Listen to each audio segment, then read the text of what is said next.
Hi, my name is George Schneider, and welcome to China Econ Talk. I'm here today with Peter Lorentzen, an assistant professor of economics at the University of San Francisco, specializing in the political economy of development and authoritarianism with a particular focus on China. Peter, welcome to the show today. Thanks, glad to be here. Sure, so before we jump into a few of your recent papers, if you could just walk us through your China story, what first got you interested and kept you interested in the country? So I grew up in California in the San Francisco Bay Area, which has always had a lot of people from all around Asia. So that's, a big chunk of who I grew up with, people from Vietnam, China, Korea, Japan.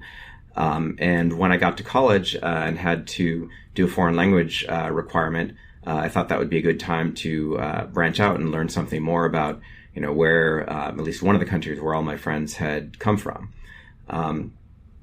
And at the time, I was very committed to being an impractical intellectual. And so there were two choices. There was the language of the booming Asian culture where anyone practical who wanted to make a lot of money would go. And there was the language of sort of a deep, rich culture that, wasn't really going anywhere economically, but was more fascinating for a true intellectual who was above such things. So that's why I chose Chinese, because at the time, in the late 80s, China was, not the big economic growth story. It was more the culturally deep story, and we were all worried about or excited about the economic opportunities in Japan. But I decided to go the other route. Although, of course, the lesson of that is you never really know which countries are going to be the economic success stories and which ones aren't, and those decisions just kind of stick with you. Anyway, so then in 1990, in my sophomore year, before my sophomore year of college, I went on a foreign study tour to Beijing. And basically, it's been kind of a slippery slope since then, just thinking if I spend a little bit more time studying this language and culture and later this economy, then maybe I could come to grips with it. And I've never really fully mastered it, but I keep working at it. Sure. So you, coming to your first paper, you started studying Chinese right as Tiananmen and the ripple effects were playing out. Did that at all play into, your first engagements with China being in Beijing in 1990? Yeah, I mean, it was definitely easy to get on that foreign study program because it was not a high demand thing. I guess all the students with sensible parents had been forbidden from participating, and there was a lot of sincere debate about whether people should even be going to China or engaging with China at that point. So soon after 1989. So that was a big part of it. Partly I went because I was a little bit oblivious, but certainly that transformative moment for China and for I think a lot of the world's view of China has shaped a lot of the research that I've been doing since then. So coming to your the first paper we're going to be talking about today, Designing Contentious Politics in Post-1989 China, which sort of looks at the protests in China from a game theoretical approach. If you could talk about how, before we jump into the theory, just the facts of how protests look like in China today. Okay, well, there's a lot of different, varieties. And so part of it is the challenge is to say what are the common elements. Everything I say has its important exceptions, but the sort of typical protest that seems to take place, not among the sort of intellectual or activist elites, but among ordinary people, for pretty much 20 or 30 years now has almost always been by a small sort of narrow particular group, like the members of one village or the workers from one or two state-owned enterprises, or maybe the people living near a particular, polluting plant that's going to go in or that's polluting already or they're worried is polluting. And not sort of larger groups as we saw, certainly through a number of protests in the 80s that culminated in the 1989 movement, but also in earlier periods of Chinese history. So it's not they aren't kind of mass movements protesting, with large groups. And that's because their goals tend to be very narrow as well. So their goals are not, let's change the system or let's talk about what's wrong with the system. Instead, their goals are generally, in the late 90s, often in the countryside, it was often, taxation levels that were too high. More recently, often it's land expropriation or environmental issues. And then in the cities, the late 90s story is a lot of that was around the layoffs from the state-owned enterprises. And then, as that ultimately got resolved one way or another, more recently it's been there have been more worker protests, for instance, at foreign-owned enterprises or other private-oriented enterprises, more often in the South. But in all these cases, they're asking for something they're not asking for the right to form, say, a national union or a new labor movement. Instead, they're asking for, better pay or unpaid pensions. And the language that they frame their demands in is generally very sympathetic to the party's, at least its professed goals. So they may choose to use more Marxist or Maoist language and talk about the workers being the vanguard of the proletariat and they should be taken care of, or they might use more, what you might think of as modern, rights-based or legalistic language, and refer specifically to policies of the central government that have conferred upon them, greater rights as workers. But either way, they're not saying that, the system is bad. They just always complain about local implementation of the, benevolent rules or principles laid down by the higher levels. So that's kind of the key of it. So jumping into the paper, could you walk us a little through the idea of mechanism design and thinking about the Communist Party as a mechanism designer and the way that they respond to these protests? Sure. So mechanism design is, the paper itself just refers to it, doesn't use it explicitly, but it's a set of tools from economic theory that, or a set of ways of thinking about behavior and how to structure the incentives that people face in order to induce a certain set of behaviors from them. So that's very abstract, but examples include, just simple things like employment contracts. Do you pay someone per unit that they produce or, the amount of effort they put in? But it's also been used for much more complicated settings, the auctioning of telecommunications spectrum in order to make sure that it goes to the party that values it the most, for instance, and even for designing of matching systems like medical resident matching is also now being designed in consultation with economists using these methodologies. But the key thing in all of them is that there's sort of a mechanism designer or a principle, and then there's sort of the participants in this system, the bidders in the auction or the employees or the people looking for their medical match, the doctors, and they have information that they can't sort of disclose. They can't credibly disclose, or that they could tell you whatever they want, but they would basically possibly all tell you the same thing. For instance, I'm a hard worker and I did a great job, so pay me the most, or I'm the best doctor, so give me the best job. And you have to find a way to elicit from them sort of an honest disclosure of this information. So in China, I take this sort of framework and think about it in the context of, rather than thinking of protests as kind of this spasmodic just eruption of pent-up feeling, which, it has, certainly in any particular instance, it always has elements of that. It's not sort of a perfectly rational decision like someone deciding where to apply to college. But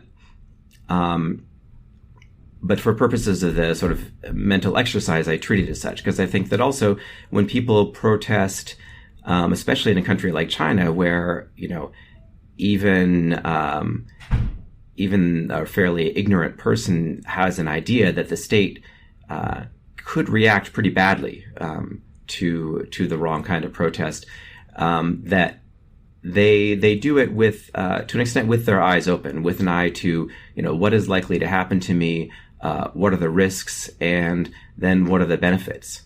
And given that they do this, then the government itself can bear that in mind when it sets its policies, both formal and informal, about how it reacts to different kinds of protests, and also then how it chooses to publicize its policies or its responses to particular outbreaks that become known either in a local area or increasingly with the internet. They often become known nationally. So however the government responds kind of sets a precedent. And the way that, one simple way that matters is, if you think about one extreme view is you say, well, if it's a repressive government, if they didn't like protest, then they could just crack down on the first one they see harshly, and then everyone else would, except for the most, passionate exceptions, would probably choose to just stay at home and not choose to challenge the state in that way in the future. Sure. So that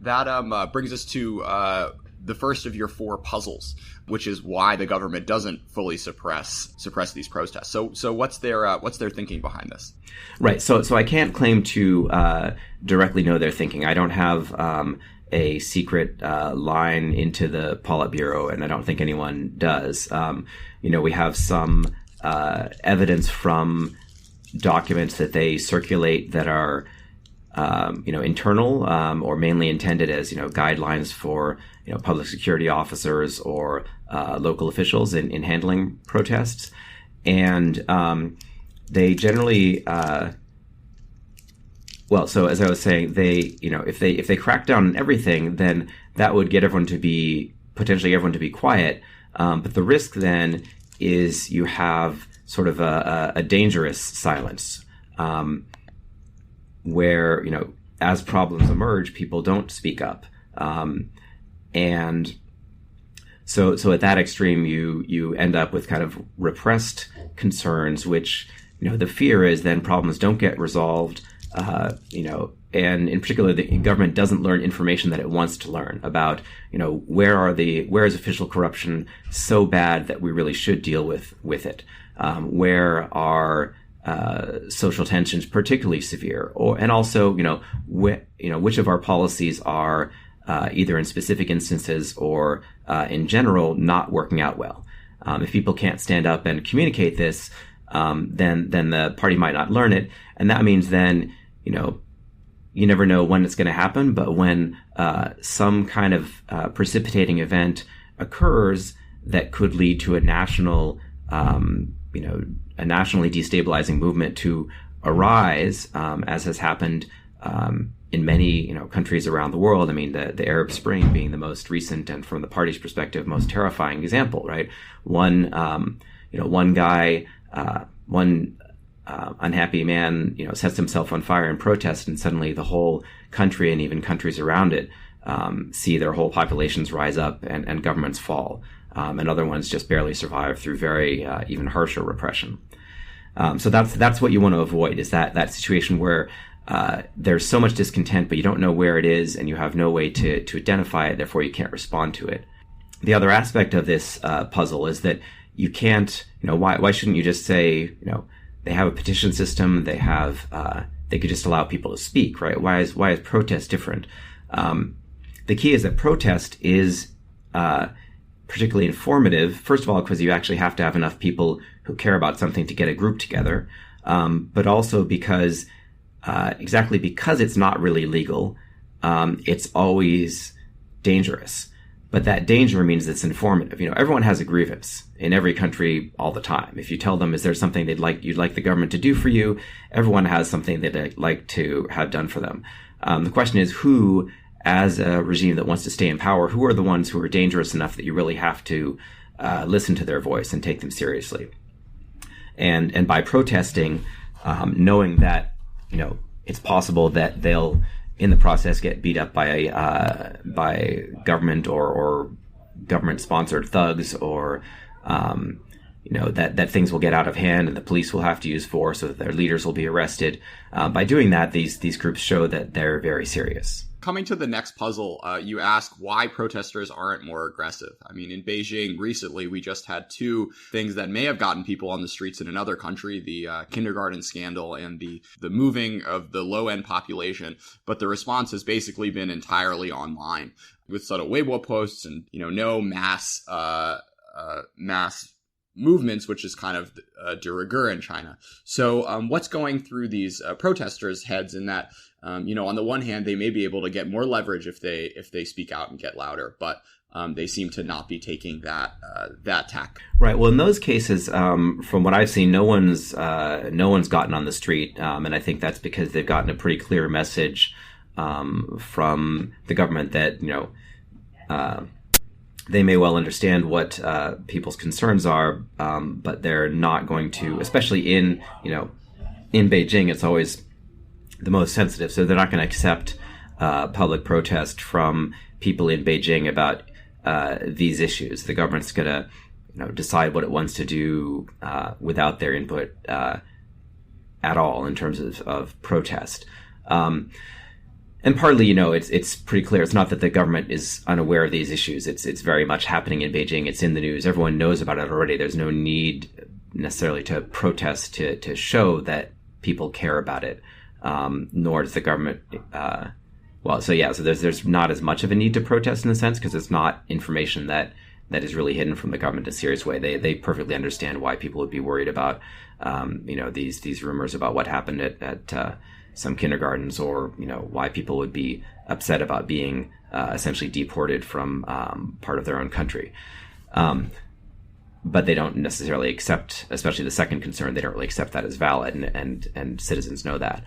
But what I refer to in the paper is the other thing, which is that once you start a protest, if you look at the playbook of how to have a successful social movement, say in any democratic country, or in a lot of authoritarian regimes, the goal is to form a broad coalition, to find allies, to, take your maybe complaint that you initially viewed as narrow and transform it into a general statement of principle that people around the country and around the world can identify with, and recognize that they share. Because then, the more allies you have, the stronger bargaining position you should have. And that's, that is true in terms of giving yourself bargaining leverage. And so in a sort of one-off interaction, the more bargaining leverage your partner, the other party has, the more you may have to give them. So the more that you might think the government would give them, depending on, if they can mobilize, multiple cities rising up about an issue.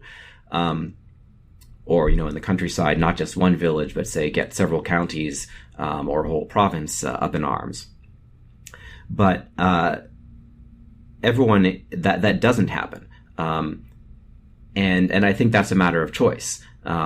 People are conscious of what the rules are, and those rules are, you need to show that you're a threat, but don't show that you're too much of a threat. If you show that you're too much of a threat, then you actually, cause more problems for us. And because this isn't just a one-off for the central government, it's not just a matter of how do we best appease this group. It's also that whatever we do to appease this group sets a little bit of a precedent for the next group that has their own grievance. And so if everyone feels like they now have license to mobilize a large, national constituency behind their issue, then you'll see a lot of those grow up. And that might be more than the regime can handle, or it might give them so much leverage that the regime is no longer willing to pay them off or find a way to resolve their issue. Sure, that's certainly a dynamic you saw recently in the Middle East. One of the central ideas that backs this policy by the Chinese government is that the protests, stabilize, and that they're controlled forest fires, that, there are enough, helicopters and firemen in the sky to put out, as opposed to actually risking the chance of it really catching fire and burning out of control. So what do you make of the tenability of this policy. Okay, so you're referring to another sort of central metaphor in the piece. I say that rather than there's kind of two ways of thinking about protest. One is there's a phrase that Mao liked. A single spark can ignite a prairie fire, and that's again what we've seen in many countries. A protest that might originally seem to be about mistreatment of just one group suddenly becomes a national anti-government protest. But then the other metaphor people often use these days in China when they see these protests is, oh, well, it's a pressure valve. And, the idea there is that, oh, it's perfectly benign for the government because you let them protest and maybe you give them something and then they go away. And the problem is that kind of both of these are true at the same time. People aren't just, valves that let off steam. We, in a sense, we notice what other people are doing. And so if one pressure valve goes off, that doesn't make the pressure valve next to it more likely to go off. But with protests, it does make it true.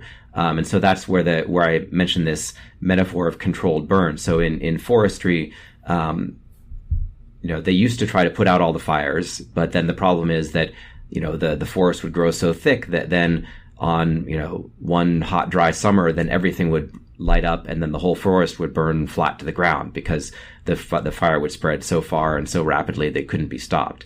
So the sort of modern technique where possible is to, allow a fire to burn. If it starts burning, you let it burn, you keep it away from, the houses or, major areas. But if it's not burning too aggressively, you let it go, because that's kind of a natural ecological process. And then if another fire happens later, it won't spread rapidly through that area that already had a fire. And so protests are similar. If a protest happens, you can take care of their problem.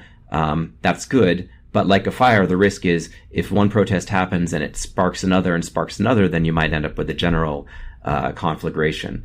So the question is, which one are we more, how easily are these fires spreading? And I think it's really neck and neck. I think it was China was in a really the party was in a really good position in the 90s and 2000s in the sort of pre-internet era, because China is such a large country with relatively weak transportation links, relatively weak communication links. If you had a rural protest happening in Sichuan, people weren't going to hear about it in Shandong, and it wouldn't. So there wouldn't be an issue, or even an urban protest, would take some time before, people around the country would hear about it. Now that's potentially no longer true. And so, the risks of letting something burn a little bit, may be more severe. And I think that may, my guess is one of the factors underlying kind of the change in policy under Xi Jinping, to be a lot more controlling over everything is a recognition that some of the laxity, which might have been actually beneficial in the Jiang and Hu eras, might actually pose a greater risk now than it did in those times. So that's the concern. But at the same time, you don't want to end up in the situation where you get no feedback and again don't learn about problems in time to solve them. Sure. So then, according to you, it's not just Xi being Xi, with the more recent crackdown on NGOs and web conversations and what have you, but actually his response to technological change and the ability of these protests to really catch on that has shaped a lot of his policies on these sorts of issues. Yes, I think that's exactly right. There certainly, is individual personality, tendencies or trends, which I'll leave the psychologists and historians to puzzle out, with better information. But I think there is, at least one factor in this is that, is what you say, that this changes in technology, make that strategy, that ability to control, localized, conflict or contention, more limited than it used to be. And so that means they have to keep a tighter lid on everything from the start. Great. So, Peter, let's just spend the last 10 minutes and walk through another one of your recent papers called Racing to the Bottom or to the Top, Decentralization, Revenue Pressures, and Governance Reform in China, which tries to explain, tries to look at the decentralization of the past few decades in China and understand why there's variance in governance and how different provinces respond to orders from on high. So first, could you walk us through a little bit the history of decentralization in the PRC? That's a pretty complicated one. I mean, it's always been a complex issue because, there's actually been a tradition even under Mao. We often characterize it as a totalitarian era, and certainly there are these very centralizing tendencies where, he would whisper something to an aide, and then everyone around the country would feel compelled to do exactly that or whatever they perceived that to be. But at the same time, there was more scope for local experimentation, which scholars working on that era have identified, which then was really took off, and it was core to what happened in China in the 80s and 90s, letting local governments try out all sorts of different variations in how they transitioned from the straight socialist economy that wasn't working out to something that made more use of markets, but was not just sort of a straight line to a free market economy. And so going with that, there's been central government policies about fiscal decentralization. How much revenue do you leave with localities versus claw back to the central government and then possibly grant to lower levels later. So in the 80s and 90s, sort of too much money was going local. Eventually, there was a fiscal reform in the mid 90s that clawed back a lot of that and sort of rationalized the system. So that most money now went to the central government and then could be reallocated to local governments. And the situation that's left a lot of local governments in now is that they really have a tremendous pressure to generate revenue just to cover their local expenses. So there's a lot of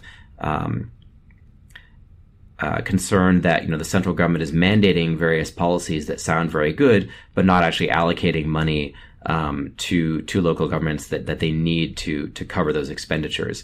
And so cities that are prospering for whatever reason, whether it's access to raw materials or from foreign trade, those places have plentiful revenues and can spend them freely on whatever they want.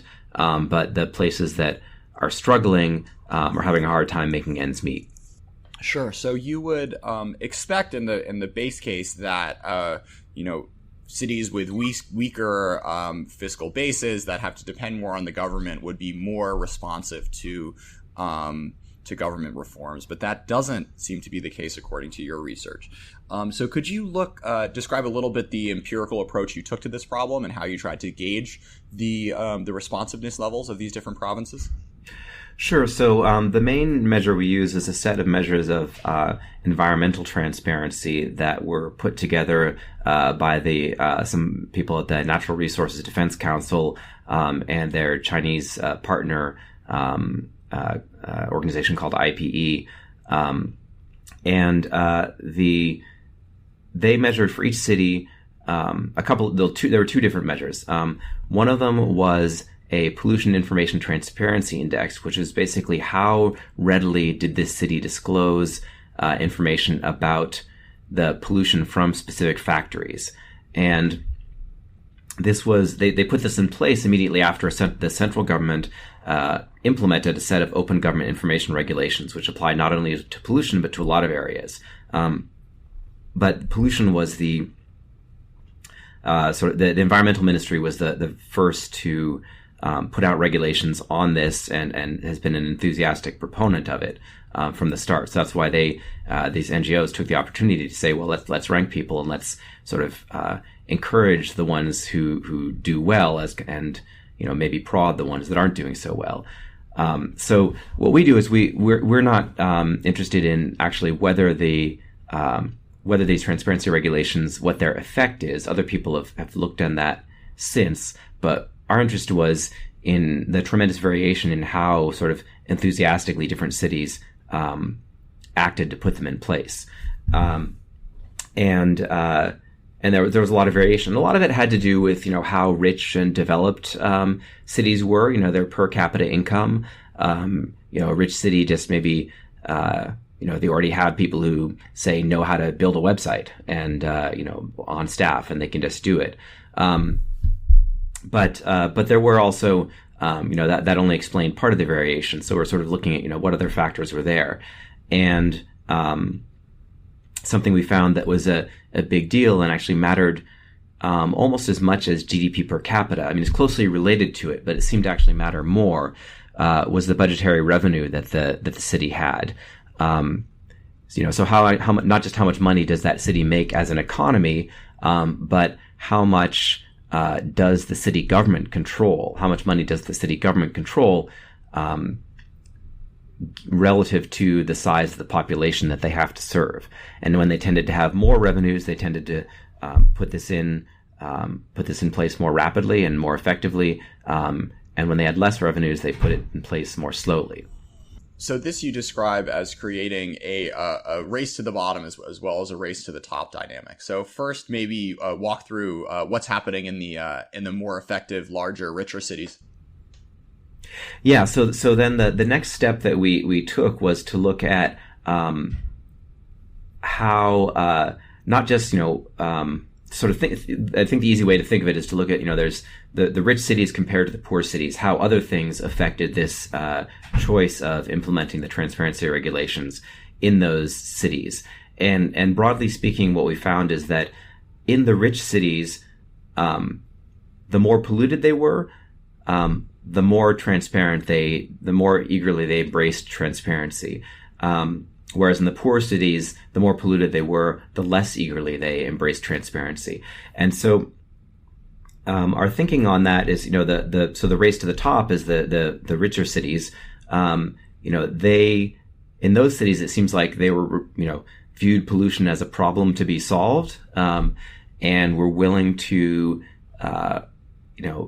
embrace this transparency, which might actually hurt some of their larger industrial firms, since they're some of the big polluters, in the spirit of sort of taking their economic development to the next level.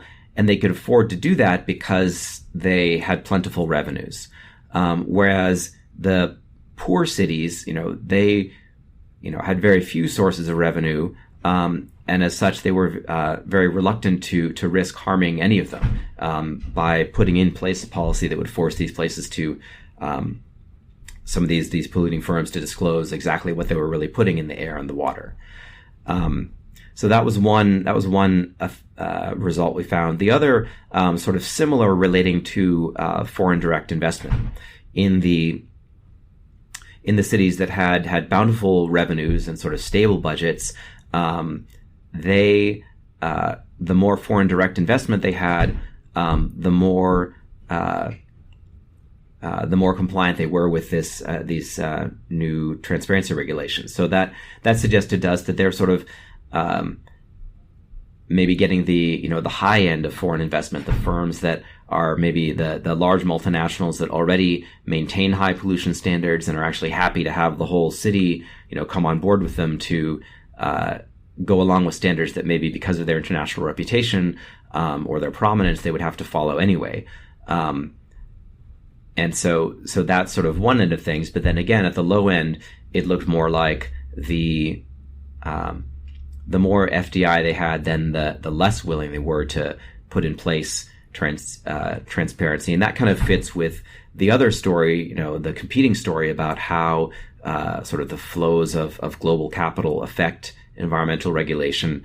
And that competing story is that there's the story of a race to the bottom, that places with, the softest regulations will attract kind of dirty, polluting firms. Those firms will migrate to wherever they can get the easiest ride and the laxest oversight.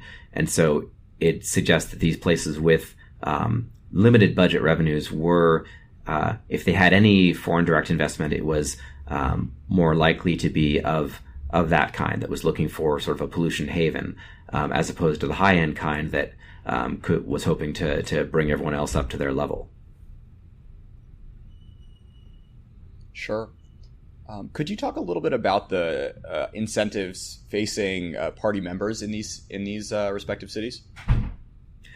Yeah. So these are definitely decisions made by party members. So for listeners who know China, this will be familiar, but the party basically, there's not the environmental ministry is nominally separate and reports in a line all the way up to the ministry in Beijing, but in practice your local environmental protection bureau is getting funding from the local government, so that's one channel of influence the local government has over it, and then also the local party branch is going to be basically decides everyone's career path within the party and the state, and so the local party branch is going to decide who gets appointed to your office and what your next promotion is afterwards, whether you're evaluated as having done a good job.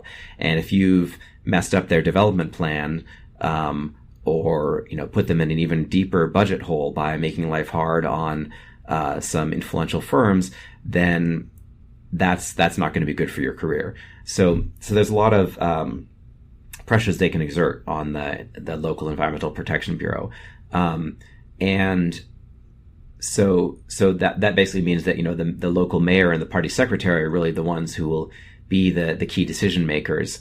And if they favor this embracing environmental transparency, it'll happen a lot faster. And if they don't like it, it's going to happen much more slowly. And so their incentives are they themselves are hoping to get to advance within the party. And they're in sort of a cutthroat competition within this kind of meritocratic system, right? But it's a meritocracy that historically is the primary measure of merit, aside from mouthing the latest party slogans. The main measure of merit has been to generate economic growth, and economic growth is sort of a slow moving thing that's hard to influence, as every politician discovers to their chagrin when they get in power. But some things are easier to control, like how much revenue do you gather, and are you the one who's always begging the center for a handout, or are you the one who can cover your own costs and have some money left over to, say, build a nice show project that will impress the higher ups when they come visit you to see what you've been doing with your city. And so that's why this revenue issue becomes so central for them.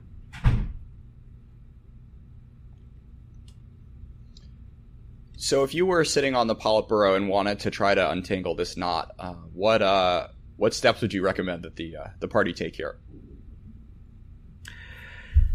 Well, I think that it's a challenge in the sense that every they face a challenge that a lot of corporations face of or really any large organization, right? How do you give people the right incentives? Again, so that's actually coming back to my my own background. My PhD is actually in economics from a business school, and where a lot of the people are specialized in organizational design and this mechanism design. And so I come at it from that perspective, even when I'm just looking at empirical data. And so I think what the problem they face is some things that are easier to if you measure certain things because they're easier to measure, then you'll tend to get more results, in the things you measure. And so they really need to find a way to, if they're serious about some of these softer things like improved environmental quality, they either need to lessen the incentives for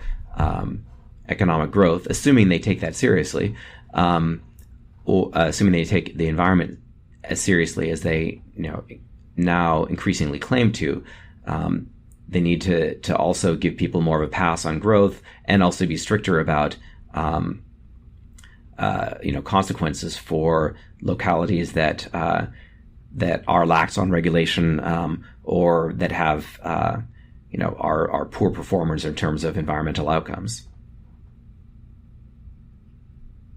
So it's not really that much of, it's not a magic formula, but it is something that they need to take seriously and push a little bit harder on if they believe in it. And given that a lot of the time the formal rules of what the laws say are very different from the actual practice of what people value in the party, it can take some time to change perceptions down at the lower levels, even if at the top they believe themselves to be sincere. Well, let's wish them the best of luck. So before we get to recommendations, if you could just let everyone know where they could follow you and find more of your work. Sure. So I am on Twitter as at Peter Lorentzen. So my last name is spelled Lorentzen. So it's just my first and last name together with no spaces or dots or anything. Peter Lorentzen. And my website is also the same, www.peterlorentzen.com. And I post all of my published research and working papers there. Great. So, Peter, if you could recommend a book or two that you've enjoyed recently related to these topics or just on China in general, and maybe a topic that you don't think has been appropriately given a book-like treatment in English on anything related to China. Well, so in terms of good books related to this topic, one that just came out that I'm really looking forward to sitting down to read is by Diana Fu from the University of Toronto. She has a book called Mobilizing Without the Masses, Control and Contention in China.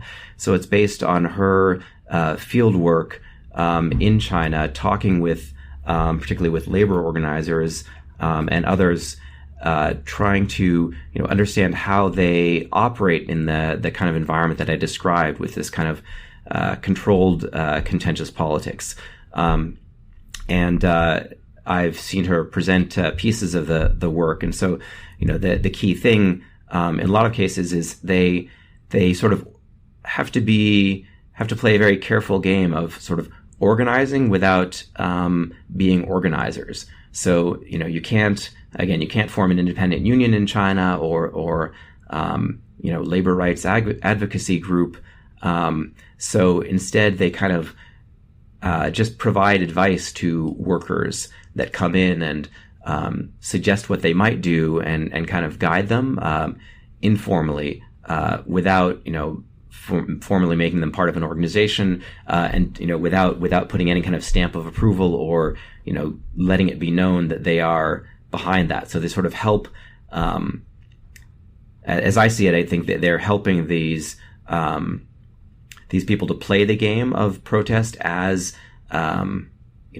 within the rules set by the party without overstepping those bounds. But by doing so, they do at least give them more ability to make the claims against local authorities or employers that the party is willing to let them make, as long as they do it in the kind of right format. Well, the book that I want to read to plug myself a little bit, I guess, is the book that I'm hoping to finally finish writing on this topic. The title will be Controlled Burn, and it'll be talking about this dynamic with protests and also looking at a very similar dynamic that plays out in the context of media and the sort of leeway that the party gives to investigative journalists, and when it gives them more and then when it reins that back in. That's sort of been almost finished for a little bit too long, and so I'm looking forward to finishing it and getting it out there so that everyone else can read it. Awesome, great. Well, looking forward to checking that out, Peter. Thank you so much for your time today. This was a pleasure. Thank you very much. It was great talking to you.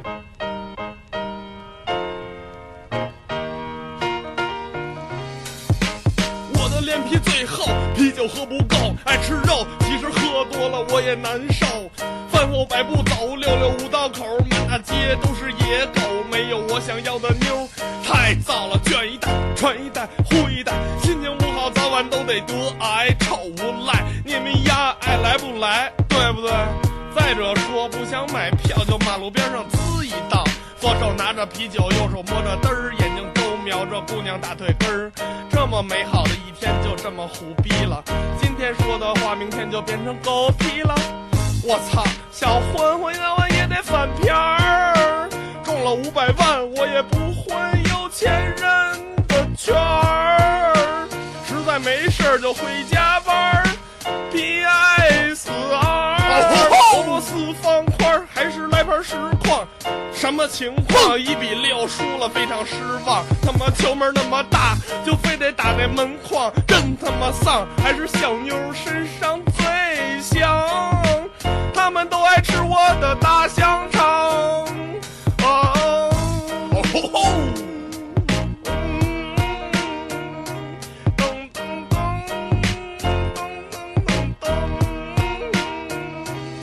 我们做人的原则非常明确，不想当傻逼，都别跟我旁边吹牛逼。社会发展太快，只有我们知道 hip hop 的未来，所有人都得死，金属朋克都得死，古典流行都得死，没有任何麻了逼的原因，就好像东北人爱吹牛逼，大卫胡金涛都是你们的亲戚，麦口乔鞍山撞死雷锋成了你们的兄弟，要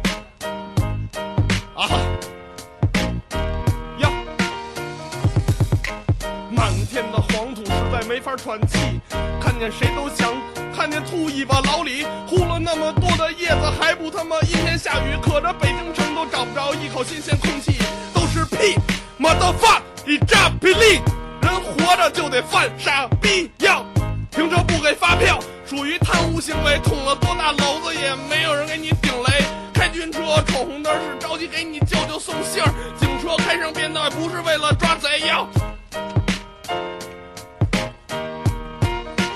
这就是我亲爱的沃迪，沃迪沃迪 Don't break my heart,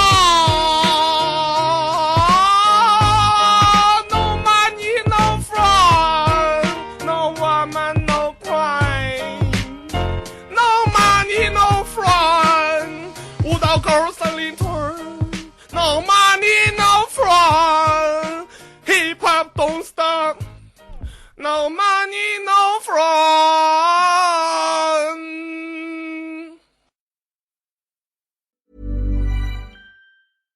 So my in-laws just called to let us know they're on their way over and we're out of food. Great. Luckily, Instacart helps me get groceries delivered in as fast as an hour. Plenty of time to cook an in-law worthy meal. Now, what to make? Chicken parm. Perfect. Download the Instacart app or visit instacart.com to get free delivery on your first order using the code PREPARED22. Now the only thing to worry about is dinner conversation. Offer valid for a limited time. Minimum order $10. Delivery subject to availability. Additional terms apply.